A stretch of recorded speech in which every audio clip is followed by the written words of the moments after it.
Man, that thing is huge. That's which don't. That's which don't you dare. But that... It's which... But she... But don't say it. But that...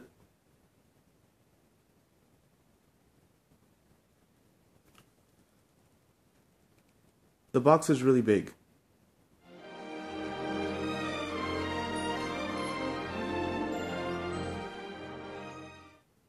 Hey, what's up, Funkheads? Time to open up my favorite Funko subscription box, Smuggler's Bounty. This time the theme is 40th anniversary, and they have one of my favorite characters and my very first crush on the box, Princess Leia. So I'm pretty excited about this box. This is going to be more of a review and a critique instead of a straight up unboxing. So if you don't like to hear anything negative, you might want to click away. As always, you'll get a very honest opinion from me and a rating from 1 to 10 at the end of the video.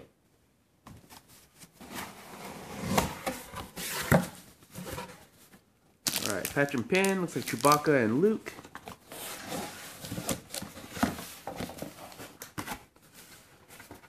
And as promised, the Pop Ride or Pop Deluxe. Oh no. Pop Home. Salt and pepper shakers. Wow. Wow. Alright. The patch is okay. I mean, it could have been a lot nicer, but the gray on the emblem is so close to the gray on the background that it just gets kind of lost. They should have made that a little bit more contrasting. And the helmet looks kind of cool. The visor looks cool. But those eyes are weird. And why are his nostrils so fucked? That looks horrible. I don't know. Not my favorite patch, that's for sure. And the pin, at first glance, is okay. You know, it's Chewbacca. It's got a nice shape. But why is Chewbacca looking so sad and depressed? It's like looking up to the heavens, like asking God, why is my life so shitty? I don't know, man. Like I don't like this either, really. And quite possibly the stupidest item they have ever put in any Funko subscription box: wristbands, like sweatbands. Who would wear Star Wars wristbands? I mean, I don't know, man. Like, they should have just left this out. It's just dumb, I think. I would have preferred a freaking sticker over this. Or you know what they should have done? They should have done some goddamn Princess Leia earmuffs, like with her buns. That would have been better than this. Sweatbands. And to add insult to injury, they're hand wash only. you can't even throw them in the freaking washing machine. You gotta hand wash these bad boys. Freaking stupid. I believe this is the second set of salt and pepper shakers in a Funko subscription box. I want to say the other one was a Batman and Robin set. And I kind of like this one better. The Greedo looks kind of cool.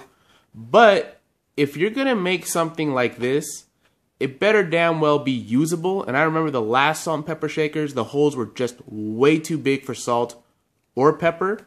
Let me bust these open to see if they have fixed that. And no, they have not fixed that. Look how big those holes are. I mean, there would be way too much salt coming out of there. The pepper ones are even bigger. I guess you can get away with it with the pepper a little bit more, but this is not a functional salt and pepper shaker set. I mean, they look cool. I want to say, look, this Greedo looks really nice. It's painted really well. It's a beautiful blue color. At least this comes out a little less easy. The one on the other ones, it almost would fall out without you even having to pull it. At least this one takes a little bit of effort to take it in and out. That's an improvement. But these holes look even bigger. But this is nice. I mean, I guess they missed the gun with that black stroke there. That looks awful. But other than that, the head looks really good. I like kind of how it looks a little bit more angry. Little fin hawk thing looks cool. I mean, it looks nice, but it's not functional. So it might as well just be a statue. The Han Solo looks okay as well. The heads look really cool. I like how glossy and shiny they are. But yeah, they're not functional. So items like this, I don't know who collects salt and pepper shakers. Maybe there's people out there that do. That's awesome for them. Not sure if people that subscribe to these boxes are salt and pepper shaker collectors. So this should be functional. Like the mugs, hey, they work. And even though the mugs say not dishwasher safe, I put them in the dishwasher and they're fine. So I use them. They're okay. This I can't even use. This is just going to take up space. I'm not sure what I'm going to do with them because I don't like just throwing things like this away because I do think they look kind of nice. But honestly, I prefer these to be pops, you know, and not this. Now this does look pretty nice, and my box came in pretty good condition. I don't see any dents or dings anywhere. No new characters on the back. But yeah, I'm liking that they're finally doing some... You know, I guess these are Pop Deluxes, and I think the difference is that the actual Pop figures don't come out of the vehicles, so they're Pop Deluxe instead of Pop Rides. Like the Han Solo one we got, with Han Solo and Tauntaun, Han Solo is attached, doesn't come off, so I'm pretty sure that's what makes it Pop Deluxe. But yeah, it's pretty cool. Let me bust it open. And yeah, this looks pretty amazing. Really liking the details on the engine here. This texture on this intake, I suppose that is. Nice clean lines here. Really beautiful. And I really like that they made this look worn and weathered. That's what was so cool about the Star Wars movies. It was one of the first sci-fi movies that actually looked like a lived-in world. It was dirty, and the vehicles looked old. A lot of sci-fi always looked too clean, too new, and kind of takes you out of it. But Star Wars looked like a lived-in world. And I really like that. And the sand down here looks really good too. And I like that they added these clear tubes to make it look like it's hovering. Really nice. And the sculpt on Luke is really cool. I like that he's actually grabbing the wheels. Sometimes with Pop Rides, the Pop just kind of sits in there and he doesn't grab the steering wheel. So I am liking these Pop Deluxe a little better, even though you can't take the Pop out. It's kind of dumb to take the Pop out anyways because you wouldn't really display this without the Pop. So I don't mind that he's stuck in there. But yeah, this looks really, really good. I guess the Star Wars is on this side. But I think definitely it looks better from this side. Really an amazing piece. Alright, so there's the 40th anniversary Smuggler's Bounty box. I know they start designing these figures 6 months in advance. I mean, they started designing these before the news that Carrie Fisher had passed away.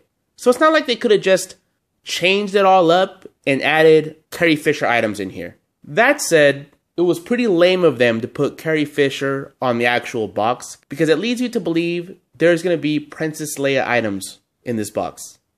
And there's not one.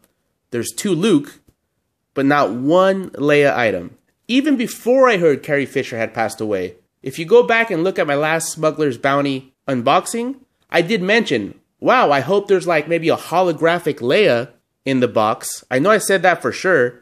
And I'm not sure if I mentioned it, but also another great one would have been a ceremonial Leia to go with the ceremonial Luke and the ceremonial Han. Or even an action-posed, updated Leia in the white gown with the buns. That would have been great. When you really think about it, the very first Star Wars movie, A New Hope, the character really driving the story and the action is Leia. So I really wanted her represented in this box. This would have been perfect with just Luke in the speeder and maybe a Leia t-shirt or a Leia pop. And nothing else. It would have been fine. Or instead of that salt and pepper shaker and these god-awful wristbands, just a speeder and a shirt. Even if the shirt was all the characters but have Leia in there, or maybe like a popified version of the original artwork from A New Hope, that would have been the best Star Wars pop shirt ever. I can't imagine that a shirt would cost more to produce than those salt and pepper shakers. This is going to be a really hard one to rate because the fact that there's no Leia in there really sucks. The fact that those salt and pepper shakers aren't even functional sucks. Luke's nostrils are hideous. And these wristbands are straight garbage. The Speeder Pop Deluxe is definitely a 10 out of 10. Salt and pepper shakers are a freaking 1 out of 10. The patch and pin, like a 2 out of 10. The wristbands are negative 100. And if I'm doing that math correctly, this box for me comes out to around a 5 out of 10. This Pop Deluxe is really cool, but it can't keep me from feeling pretty disappointed about this box. So yeah, 5 out of 10. Alright, what did you guys think about this box? Let me know in the comments below. Thanks for watching and take it easy.